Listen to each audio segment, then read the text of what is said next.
Well, the camera ended up, all the storage ended up backing up and said had to shut off. So hopefully I'll be able to put these two videos together. But continuing on here, to get this rotor off, they're gonna probably be rusted on bad like this one is. What I do is kind of preventative maintenance here to make sure it doesn't come flying off. Throw yourself a lug nut on there and then tap her with the sledgehammer.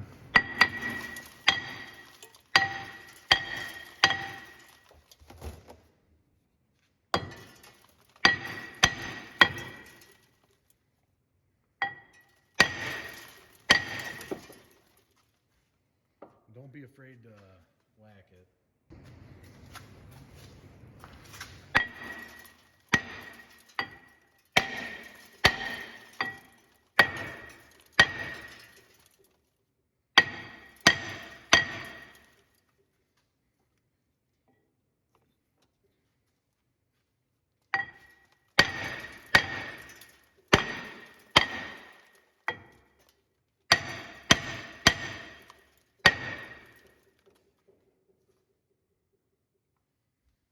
Sometimes you gotta heat this up here too, but we'll try some like deep creep lubricant or PB Blast. Works real good, especially if you don't have a torch. I do have a torch, but I think we'll be able to get this off here. There we go. So once you get her loosened up, I did have to whack it a couple times off camera pretty hard,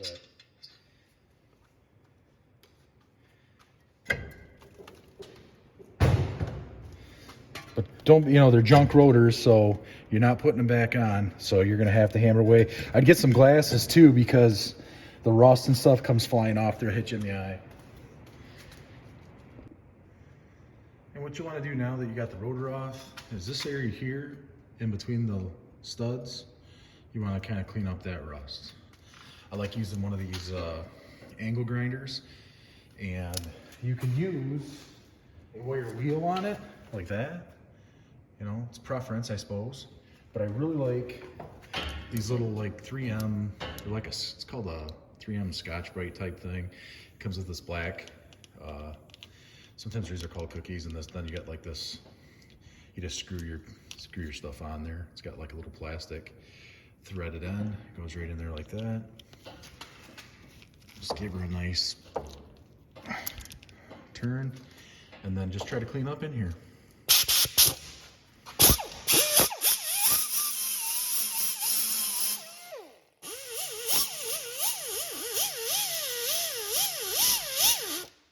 And if you're wondering why we're cleaning up in here, it's the rust.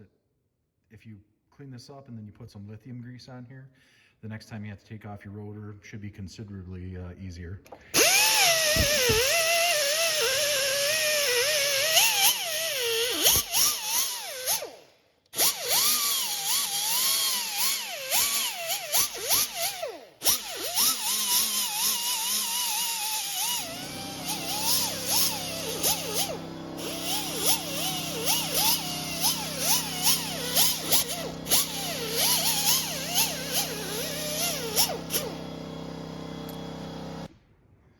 Now that that's cleaned off, here's the white lithium grease.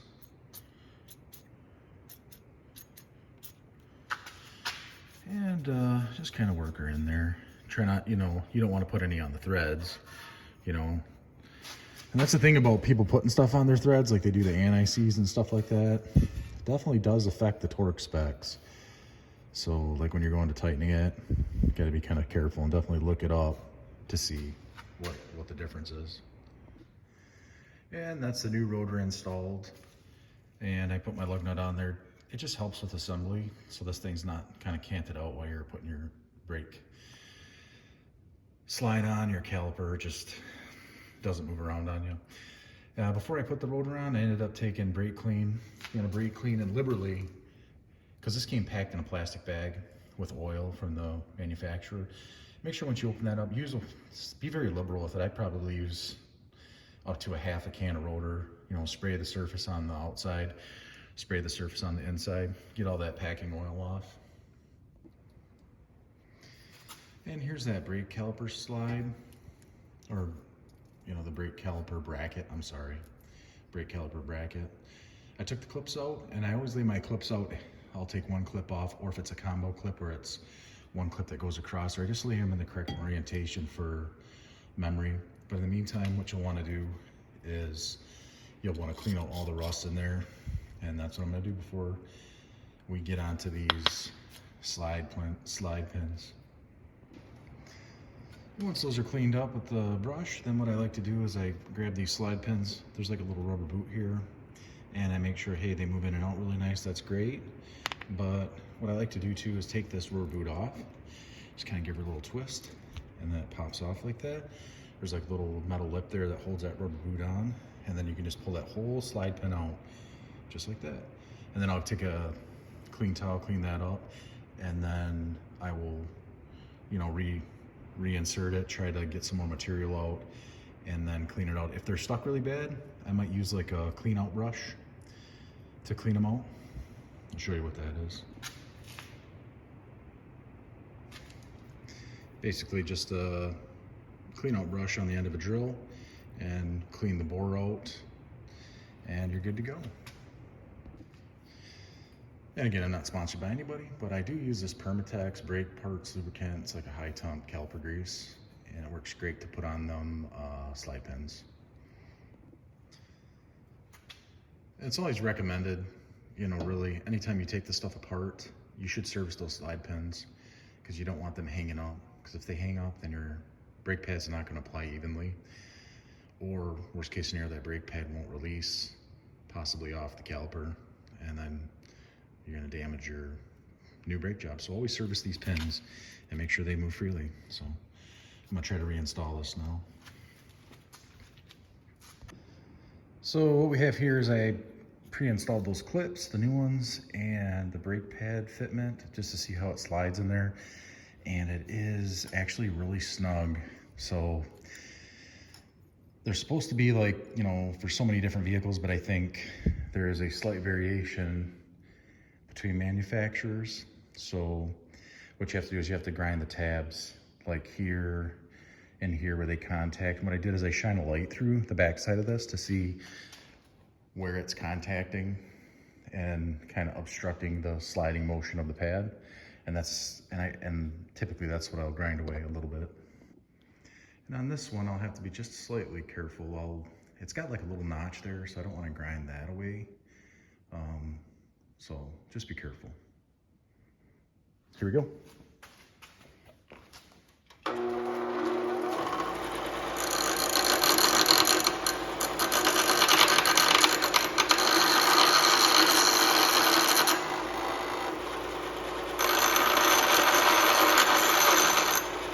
You're just grinding away just a little bit.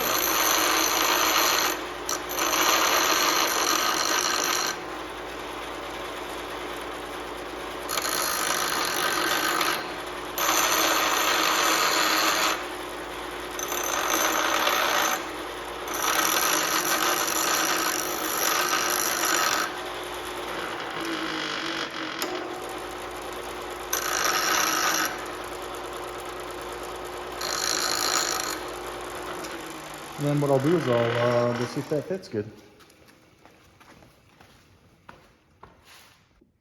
So it was absolutely almost perfect. Gonna grind away just a little teeny bit more.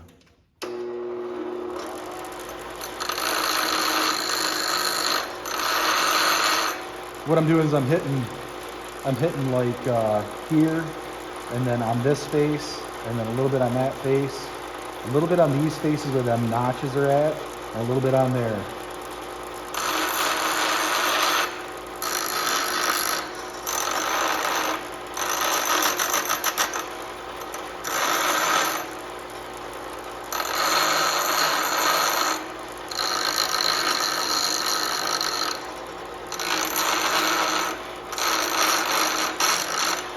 Definitely should wear safety glasses. Again, the first one we started grinding works perfectly. It fits perfectly. Everything slides nice and easy. It's not loose, not overly loose, but it definitely slides back and forth. Been grinding on the second inside pad here.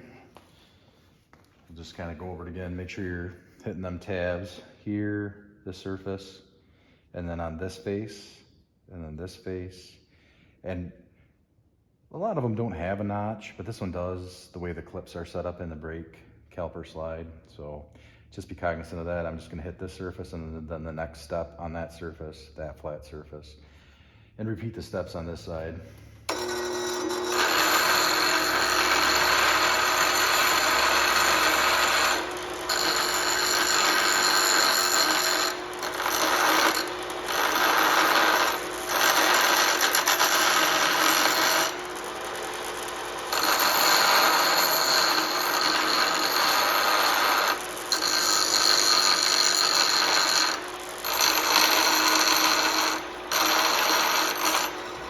That should be enough. And I wouldn't sweat it, you know, I like them. It's very common. You get to about 1,000 brake jobs and you start seeing these, you know, like this is very common. Sometimes the caliper slides, bracket holder slide does take a while. But you get it all pre-assembled there and just kind of slide it into place. And we'll take those bolts from earlier, those 13/16 bracket bolts. I just like to hand tighten them.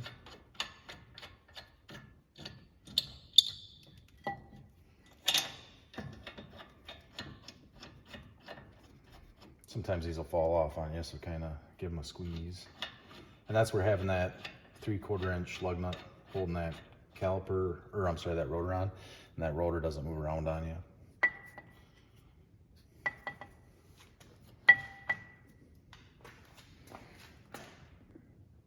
For me, on most removals, I'll do power tools, and then on reassembly, I'll do hand tools. On some stuff, I mean, if you got a bunch of bolts you got to do, well, yeah, but on this, get that 1/2 inch breaker bar or flex head ratchet for you, kind of snug those bolts up.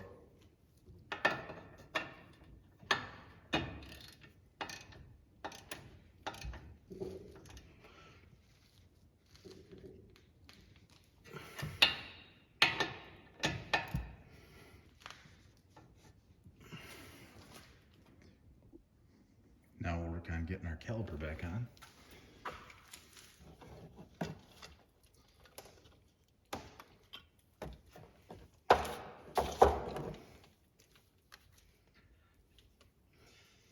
If you ever get confused when you're going to put your caliper back on, always look for the bleed screw. Like in this case, the bleed screw will always be up top. It's the highest point of the caliper, so you always want that oriented upwards.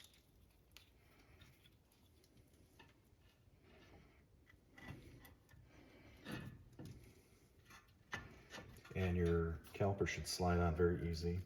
It should not bind.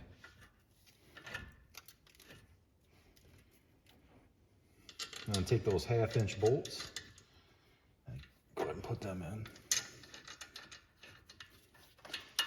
I have to wiggle a little bit.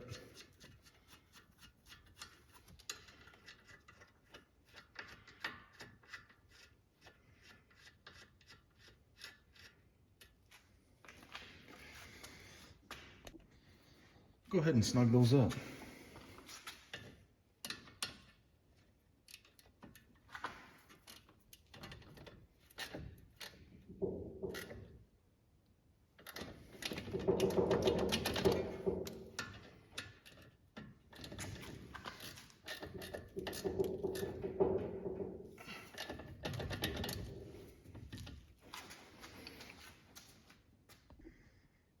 And really all you have to do for this side is just rotate you can rotate it back, and just make sure when you were working that this dust shield doesn't get pushed into the rotor, because sometimes working on stuff you might inadvertently bend that a little bit, and then when you go to take off to check your brakes out, you'll hear this loud scratching sound.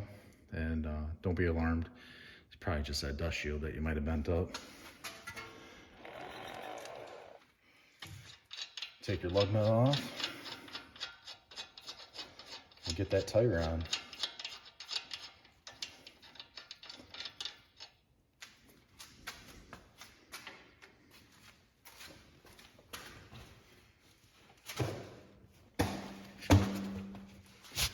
I always like to put one of those lugs at the top and just line her up with the first tire hole. Easier said than done.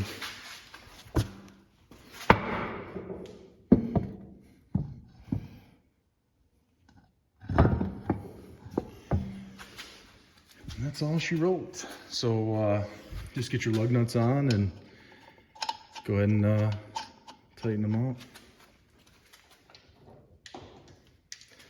I like to get one started in the top. I can rock that.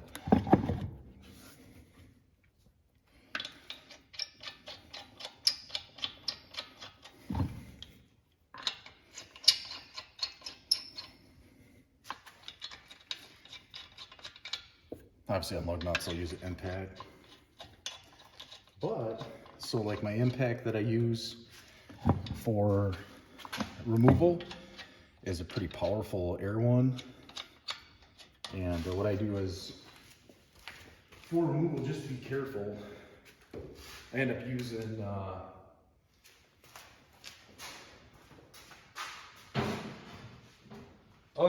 like a lighter battery powered one, just so that you don't break these off, because believe it or not, you get a nice powerful impact that'll break them studs off, and then you're end up having to take everything down and popping a stud out and putting a new stud in.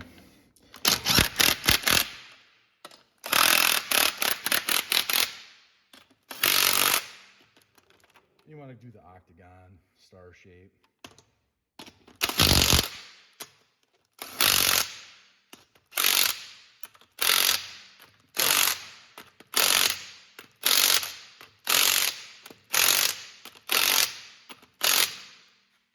And then that's pretty much it for this side.